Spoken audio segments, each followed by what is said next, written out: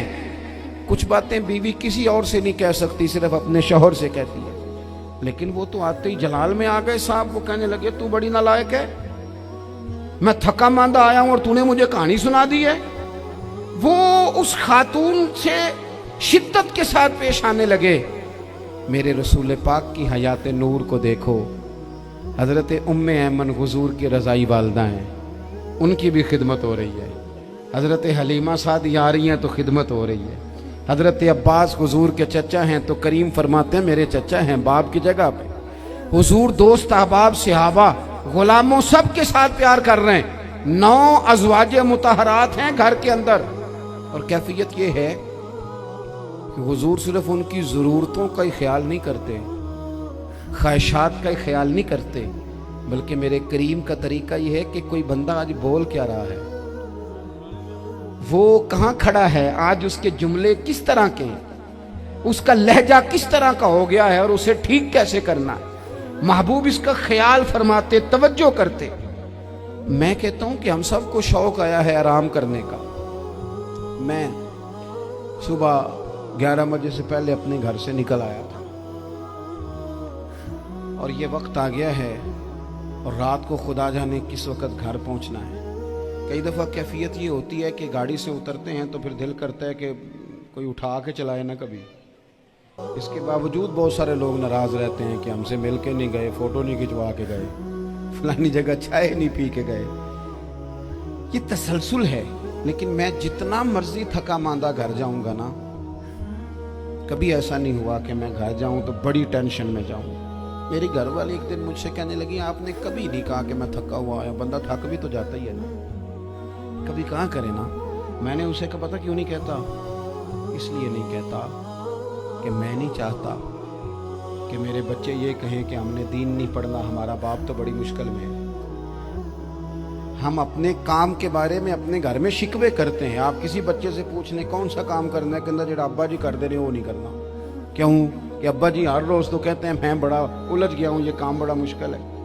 میں چاہتا ہوں کہ میں اپنے بچوں کو یہ بتاؤں کہ پتر میں تو جدھر جاتا ہوں پھول ہی پھول ہیں، میں تو جدھر سے گزرتا ہوں محبت ہی محبت ہے، میں تو جدھر سے دیکھتا ہوں دعائیں ہی ملتی ہیں، تاکہ ان کا شوق پیدا ہو۔ میرے عزیز، آپ تھوڑا سا دل بڑا کریں۔ اگر آپ ایک کی وجہ سے پورا گھر سکون میں آ جاتا ہے تو آپ دل بڑا کیوں نہیں کرتے؟ جگہ ڈھونڈتے ہیں بس مجھے کوئی تنگ نہ کرے، کوئی میری باپ ماں بدولت کو کوئی پریشان نہ کرے۔ بخاری شریف سنیے، حضرت عائشہ صدیقہ رضی اللہ تعالیٰ عنہ بیٹھی ہیں، حضور فرمانے لگے عائشہ آج ایک بات نہ بتاؤں تمہیں؟ یا رسول اللہ بتائیے۔ حضور فرمانے لگے جب تم مجھ سے ناراض ہوتی ہو تب بھی مجھے پتہ چل جاتا ہے، اور جب راضی ہوتی ہو پھر بھی پتہ چل جاتا ہے۔ تو حضرت سید عائشہ صدیقہ بات سن کے بڑی خوش ہوئی، یا رسول اللہ وہ کیسے؟ حضور فرمانے لگے کبھی کبھی تم قسم اٹھاتی ہو۔ یا رسول اللہ ہاں۔ فرمایا جب ہوتی ہو نا راضی خوش تو پھر کہتی ہو مجھے رب محمد کی قسم صلی اللہ علیہ وسلم، پھر تم میرے نام کے ساتھ رب کریم کا نام ملا کے قسم اٹھاتی ہو، رب محمد کی قسم۔ یا رسول اللہ بالکل ایسے ہی ہے۔ اور فرمایا جب تمہارے دل میں کوئی بات ہوتی ہے نا تو پھر تم کہتی ہو مجھے رب ابراہیم علیہ السلام کی قسم، پھر تم رب محمد نہیں کہتی۔ یہ بخاری مسلم میں موجود ہے۔ حضرت عائشہ صدیقہ نے تو بات سنی تو کھل گئی طبیعت، کہنے لگی کریم صدقے جاؤ، یہاں تک خیال فرماتے ہو، کس کے جملے کہاں پہنچ گئے، یہاں تک خیال ہے۔ فرمایا مجھے پتہ چل جاتا ہے کہ تمہاری کیفیت کیا ہے، کہاں کھڑی ہو۔ اور بھئی ہم تو اپنی ماں کا بھی خیال نہیں رکھتے، ہمارا باپ کہاں بیچارہ کھڑا ہے، وہ تو انتظار میں تھا کہ کوئی 10 منٹ میرے پاس بیٹھے گا، توجہ ہی نہیں، جذبات کا خیال ہی نہیں۔